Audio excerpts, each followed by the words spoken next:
जी अस्सलाम वालेकुम। आज का टॉपिक है इंजाइम। इंजाइम जो कि एफएससी का तीसरा चैप्टर है, जो कि बहुत ही आसान, बहुत ही सिंपल टॉपिक इंजाइम जो आज हम स्टार्ट करने वाले हैं। बेसिकली अगर इंजाइम को देखा जाए, इंजाइम ये बायोलॉजिकल एक्टिव प्रोटीन है। मतलब कि बायोलॉजिकल एक्टिव प्रोटीन जिसको हम नाम देते हैं, इसको नाम देते हैं बायोलॉजिकल एक्टिव प्रोटीन, वो इंजाइम है।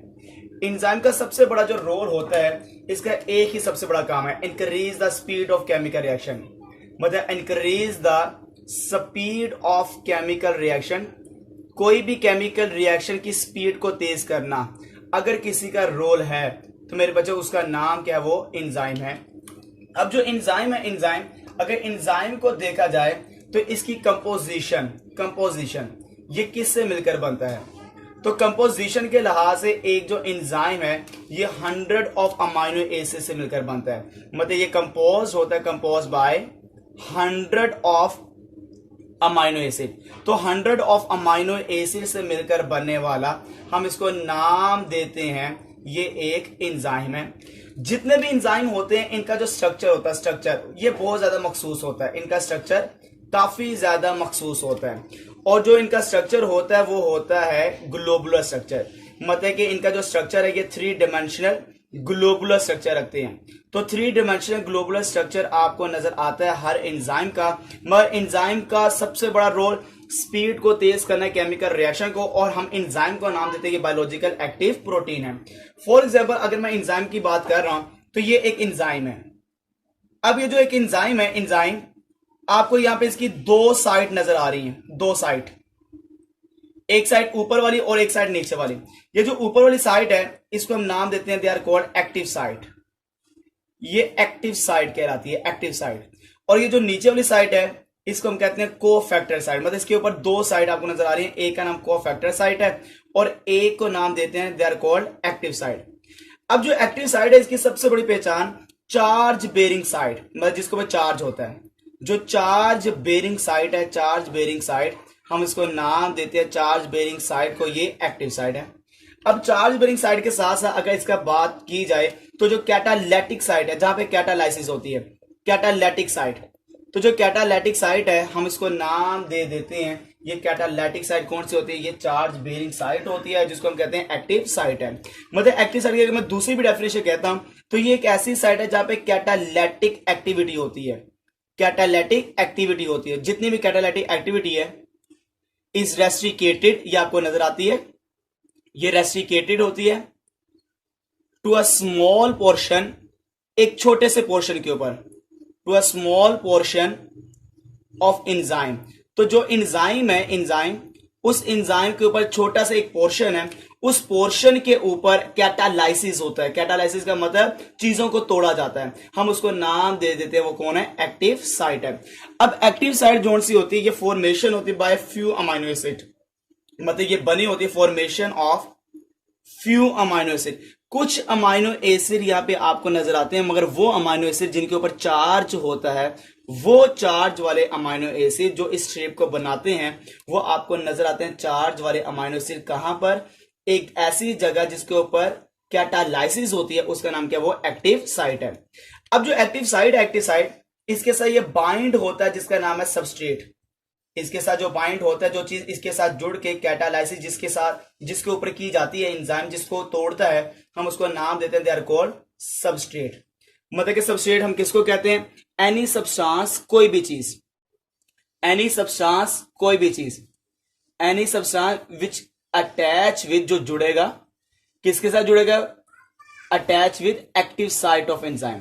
तो एक्टिव साइट ऑफ एंजाइम के साथ, एक्टिव साइट ऑफ एंजाइम के साथ जुड़ने वाला जो भी सब्सटेंस होता है हम उसको नाम दे देते हैं, दे आर कॉल्ड सबस्ट्रेट। तो सबस्ट्रेट क्या होता है, कोई भी ऐसी चीज जो एक्टिव साइट के साथ अटैच होगी हम उसको नाम दे देंगे, दे आर कॉल्ड सबस्ट्रेट। अब यहां पे आपने देखा होगा एक साइड ये है, जो ये साइड है इसके साथ अटैच होता है कोफैक्टर, हम उसको कहते हैं कोफैक्टर। मतलब ये ऐसी जगह है जहां पे अटैच होता है कोफैक्टर, तो ये कोफैक्टर वाली जगह उसका नाम कोफैक्टर साइड है। और जो सबस्ट्रेट की जगह होती है हम उसको नाम देते हैं, they are called active side. तो ये हमारे पास क्या आ गया, कोफैक्टर। अब जो कोफैक्टर है, कोफैक्टर, अगर कोफैक्टर को देखा जाए तो कोफैक्टर की पहचान है, कोफैक्टर की पहचान है कि जितने भी आपको पता है एंजाइम है ये प्रोटीन होती है, एंजाइम सारे के सारे बायोलॉजिकल एक्टिव प्रोटीन है। तो कोफैक्टर की क्या पहचान है? अगर मैं कहता हूं non protein part of enzyme, non protein part of enzyme, non protein part of enzyme, कोई भी एंजाइम का नॉन प्रोटीन पार्ट, हम उसको नाम दे देते हैं, दे आर कॉल्ड कोफैक्टर।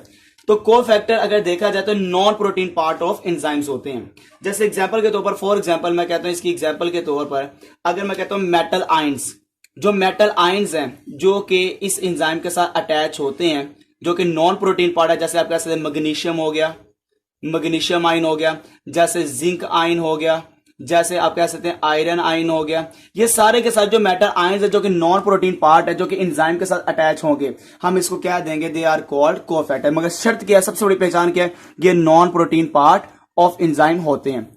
अब ये जितने भी कोफैक्टर्स हैं इसकी हमारे पास टाइप्स होती हैं, मतलब कि जितने भी कोफैक्टर इसकी हमारे पास टाइप्स मौजूद हैं। हम इसको कैटेगराइज करते हैं 3 टाइप्स के अंदर। तो कोफैक्टर को हम डिवाइड कर देंगे 3 टाइप्स के अंदर। एक जो टाइप्स है हम उसको नाम देते हैं, दे आर कॉल्ड एक्टिवेटर, हम उसको एक्टिवेटर का नाम देते हैं। और जो दूसरी टाइप है हम उसको नाम दे देते हैं प्रोस्थेटिक ग्रुप, प्रोस्थेटिक ग्रुप, ये प्रोस्थेटिक ग्रुप आ गया। और जो तीसरी टाइप आ जाती है उसको हम नाम दे देते हैं को एंजाइम। तो हमारे पास 3 तरह के कोफैक्टर को हमने कैटेगराइज कर दिया है। एक का नाम है एक्टिवेटर, एक का नाम प्रोस्थेटिक ग्रुप है, और एक का नाम क्या है? को एंजाइम है। तो हमारे पास इसकी 3 टाइप्स आ चुकी हैं कोफैक्टर की। एक्टिवेटर क्या होता है? फॉर एग्जांपल ये एक एंजाइम है, जैसे आपको मैंने बताया, इसकी ऊपर वाली साइड का नाम क्या होगा? एक्टिव साइट होगा, और इसके बाद इसकी नीचे वाली जो साइट होगी आपको मैंने बताया वो कोफैक्टर साइट होगी। ये कोफैक्टर साइट है।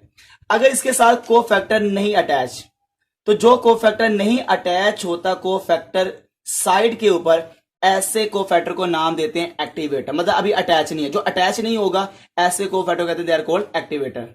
फॉर एग्जांपल एक ऐसा कोफैक्टर है जो कि एंजाइम की कोफैक्टर साइट के साथ बाइंड किया हुआ है, मगर इतना मजबूती के साथ बाइंड किया हुआ है कि उसने कोवलेंट बॉन्ड बना दिया है, वो कोवलेंट बॉन्ड बनाकर जुड़ा हुआ है। तो ऐसे कोफैक्टर को कहते हैं they are called prosthetic group. ऐसे को कहते हैं कोवलेंट बॉन्ड बना के प्रोस्थेटिक ग्रुप। और एक ऐसा कोफैक्टर है जो अटैच है लूजली, उतर भी सकता है, बाइंड हुआ है, बाइंड होने के बाद उतर भी सकता है, लूजली अटैच है। तो जो लूजली बाइंड करता है, लूजली अटैच होता है, हम उसको नाम दे देते हैं दे आर कॉल्ड को एंजाइम। मतलब मैं इसकी अगर डेफिनेशन लिखता हूं तो एक्टिवेटर कौन सा होगा? The D attachable cofactor, the D attachable cofactor from enzyme. तो कोई भी एंजाइम के साथ अगर डी अटैचेबल कोफैक्टर को देखा जाए हम उसको एक्टिवेटर का नाम देते हैं। ये मोस्टली इनऑर्गेनिक आयंस होते हैं। तो जितने भी मोस्टली इनऑर्गेनिक आयंस हैं जो कि डी अटैचेबल फॉर्म में आपको नजर आते हैं, हम उसको नाम दे देते हैं सारे के सारे, ये कौन से होते हैं? एक्टिवेटर्स होते हैं। प्रोस्थेटिक ग्रुप कौन सा होगा? अगर मैं कहता हूं दोज कोफैक्टर, ऐसे कोफैक्टर जैसे मैंने ऊपर बताया बड़े मजबूती के साथ जुड़ा होगा, दोज कोफैक्टर, ऐसे कोफैक्टर विच कोवलेंटली बॉन्डेड, जो जुड़े होंगे बड़ी मजबूती के साथ, कोवलेंटली बाउंडेड किसके साथ भला? With enzyme. तो एंजाइम के साथ बड़ी मजबूती के साथ जो जुड़ जाते हैं हम ऐसे कोफैक्टर को नाम दे देते हैं, ये कौन से वाला प्रोस्थेटिक ग्रुप है। इनकी सबसे बड़ी एग्जांपल देख लीजिए, mostly organic ion, mostly organic. तो जितने भी ऑर्गेनिक केमिकल्स होते हैं, ऑर्गेनिक मटेरियल्स होते हैं, वो बड़ी मजबूती के साथ जुड़ते हैं, तो उसको क्या कहते हैं? They are called prosthetic group है। अब आता है coenzyme. Coenzyme those cofactor which loosely bounded with, जो बड़ी आराम से आस्था से जुड़ा होगा, उतर भी सकता है, जो उतर भी सकता है। तो ऐसा कोफैक्टर जो लूजली बाउंडेड विद एंजाइम होगा उसको हम को एंजाइम का नाम देते हैं। और ये मोस्टली अगर देखा जाए जितने भी विटामिन होते हैं, विटामिन जितने भी विटामिन हैं, ये सारे के सारे विटामिन कह लें, NAD, ये भी आपने एनर्जी का नाम सुनोगे, निकोटीन अमाइड डाइन्यूक्लियोटाइड, या फ्लाविन एडेनिन डाइन्यूक्लियोटाइड, ये सारे के सारे ऐसे होते हैं जो लूजली बाउंड होते हैं। तो इसका मतलब कोएंजाइम हो गए, जो कोवलेंटली बाउंड हो गए प्रोस्थेटिक ग्रुप होंगे, और जो डी अटैचेबल होते हैं, वो एक्टिवेटर होते हैं। ये तीनों में कंपैरिजन है। तो ये सारे सारे किसकी मैं टाइप बताया, कोफैक्टर। कोफैक्टर क्या था, non protein part of enzyme क्या था, कोफैक्टर। नॉन प्रोटीन पार्ट आपको तीन तरह से नजर आता है, या ना अटैच हुआ जो अभी जुड़ा नहीं हुआ, या अटैच हुआ कोवलेंटली है, या अटैच हुआ लूजली है। तो ये आपके पास कैटेगरी आ गई किसकी, कोफैक्टर की। अब आपके पास सबसे पहले इंपॉर्टेंट बात यह है कि कोफैक्टर जिस एंजाइम के पास नहीं मौजूद, ऐसे एंजाइम को क्या कहते हैं, या वो एंजाइम जिसके पास कोफैक्टर मौजूद होता है, तो ऐसे एंजाइम को क्या कहते हैं। मतलब कि दो तरह के एंजाइम आगे, एक वो एंजाइम जिसके पास कोफैक्टर नहीं है, और एक ऐसा एंजाइम जिनके पास कोफैक्टर मौजूद होता है। हमारे पास दो तरह के एंजाइम मौजूद होते हैं। देखो भाई, एफएससी में जो मैंने यहां पे बता चुके, ऐसे पेपर में लिखना होता है। अक्सर बच्चा का क्वेश्चन आता है, सर हम इसको कैसे लिखे, तो बेटा मैं आपको अभी बता रहा हूं कि जैसे लिखा होता है ऐसे लिख देना, आपके नंबर नहीं करते। ये बेसिकली अकॉर्डिंग टू आपके बुक मैंने ये लेक्चर बनाए होते हैं, तो उसी के मुताबिक आपने लिखना होता है। तो पॉइंट सुनेगा, ऐसा एंजाइम जिसके पास कोफैक्टर नहीं है उसको क्या कहते हैं, और ऐसा एंजाइम जिसके पास कोफैक्टर मौजूद होता है उसको क्या कहते हैं। तो बगैर कोफैक्टर के जो एंजाइम होता है उसको हम कहते हैं अपो एंजाइम। उसको हम कहते हैं अपो एंजाइम। हड हराम एंजाइम होता है ना, हड हराम, काम ही नहीं करता, नखरेबाज। क्यों नहीं काम करता, क्योंकि एंदे कोलो कोफैक्टर नहीं हैगा। ते कोफैक्टर जिंदे कोल ना होए ਉਹਨੂੰ ਕਹਿੰਦੇ अपो एंजाइम, ਤੇ जिंदे कोलो कोफैक्टर मौजूद होता है ਉਹਨੂੰ ਕਹਿੰਦੇ होलो एंजाइम। क्या नाम देते हैं बेटा, होलो एंजाइम का नाम देते हैं। मतलब अपो एंजाइम वो जिसके पास कोफैक्टर नहीं है, तो इसका मतलब ये कौन सा होगा, इनएक्टिव एंजाइम होगा। ये इनएक्टिव एंजाइम है, काम नहीं करता, पुत्र हड हराम है, इनएक्टिव एंजाइम है। और जिसके पास कोफैक्टर होगा वो एक्टिव एंजाइम होगा, वो आपके पास एक्टिव एंजाइम होगा। तो दो तरह के, एक एक्टिव एंजाइम और एक हमारे पास कौन सा आ गया, इनएक्टिव एंजाइम आ चुका है।